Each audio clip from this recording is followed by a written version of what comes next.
আজকে রেসিপি তৈরি করব হেলেঞ্চা ভর্তা। শাকের ভর্তা খুবই হালকা ও ঘরোয়া স্বাদের হয়, তাই সাধারণত কিছু ঝরঝরে খাবারের সাথে ভালো লাগে। তাহলে চলুন দেখে নেওয়া যাক আজকের রেসিপি। এখানে হেলেঞ্চাগুলি দিয়ে দিয়েছি, তারপর দিয়েছি আর দিয়ে দিয়েছি 9 থেকে 10টি আদা রসুন কোয়া। তারপর এখানে জল দিয়ে দিতে হবে, যেহেতু সিদ্ধ করে নিতে হবে, তার জন্য ঢেকে আমি 4 থেকে 5 মিনিটের মধ্যে ভালোভাবে সিদ্ধ হয়ে যাবে।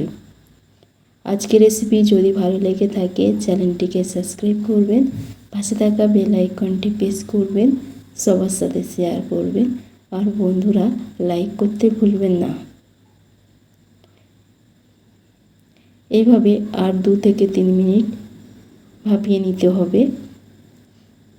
তারপর যখনই জলটা শুকনো হয়ে যাবে তখনই ভালোভাবে সেদ্ধ হয়ে যাবে।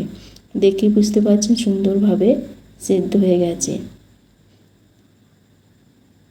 এখনও পর্যন্ত যারা লাইক করেনি লাইক করে দেবেন, আপনাদের একটা লাইকে অনেক দূরে এগিয়ে যেতে সাহায্য করবে। এখানে আমি শুকনো লঙ্কা তেলের মধ্যে ভেজে নিচ্ছি, বেশি বা কম ব্যবহার করতে পারেন। এই রেসিপিটা এতটা দুর্দান্ত, হেলেঞ্চা শাকের ভর্তা একবার ট্রাই করে দেখবেন। আশা করি আপনাদের কাছে এই রেসিপিটা ভীষণ ভালো লাগবে। 1 পিস আমি মাছ আগে থেকে ভেজে রেখেছিলাম, তারপর তেলের মধ্যে একটু দিয়ে গরম করে মাছটা নিচ্ছি। 1 পিস মাছ দিয়ে আপনারা এইভাবে ভর্তা তৈরি করে দেখবেন, খেতে এত মজার হয়। শুকনো লঙ্কা ভাজা হয়ে গেছে আর মাছটি আমি একটু উল্টিয়ে পাল্টিয়ে তৈরি করে নিয়েছি। তারপর এখানে আমি যে সিদ্ধ করে রাখা হেলেঞ্চাগুলি দিয়ে দিচ্ছি।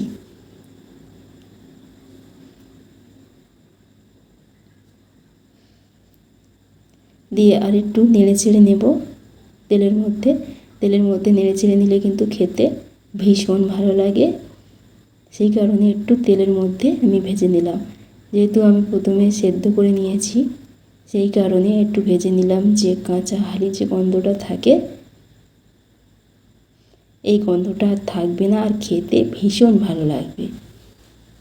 এবারে হেলেঞ্চাগুলি আমি তুলে নিচ্ছি আর ঠান্ডা করে তারপর আমি আপনাদের দেখাবো। সব হেলেঞ্চাগুলি এইভাবে তুলে নিতে হবে আর এই কাজটি অবশ্যই ধীরে আস্তে করবেন যাতে নিচে না পুড়ে যায়। আর এখানে আমি ভালোভাবে বেটে নিচ্ছি। আপনাদের না বাটতে চান তাহলে মিক্সি জারে ভালোভাবে পেস্ট করে নেবেন। এবার যে মাছটা আমি নিয়েছিলাম মাছটার কাঁটাটা ফেলে দেব। কাঁটাটা অবশ্যই ফেলে দেবেন, ভালোভাবে দেখে নেবেন। অনেক সময় বাচ্চারাও খায়, এমনভাবে করবেন যে ছোট থেকে বড়রা সবাই পছন্দ করবে আর জাস্ট খেতে মজার, ভাতের সঙ্গে মজার লাগে। আপনারা গরম ভাতের সাথে জাস্ট খেতে পারবেন। তাছাড়া আপনারা ভাজা ইলিশ বা রুই মাছ ভেজে ভাতের সঙ্গে এর মধ্যে ভেজে রাখা শুকনো লঙ্কা লবণটা দিয়ে দিলাম, দিয়ে ভালোভাবে, এত টেস্টি হয় ভর্তা খেতে, এইভাবে করে দেখবেন। আপনাদের কাছে কেমন লাগলো ভিডিওটি জানাতে ভুলবেন না কমেন্ট বক্সে। এইভাবে সবগুলি আমি রেডি করে নিয়েছি আর এখানে দিয়ে দিতে হবে সর্ষের তেল। সর্ষের তেলটা দিয়ে ভালোভাবে মিশিয়ে নিতে হবে। এতক্ষণ ধৈর্য ধরে ভিডিওটি দেখার জন্য সবাইকে অসংখ্য ধন্যবাদ।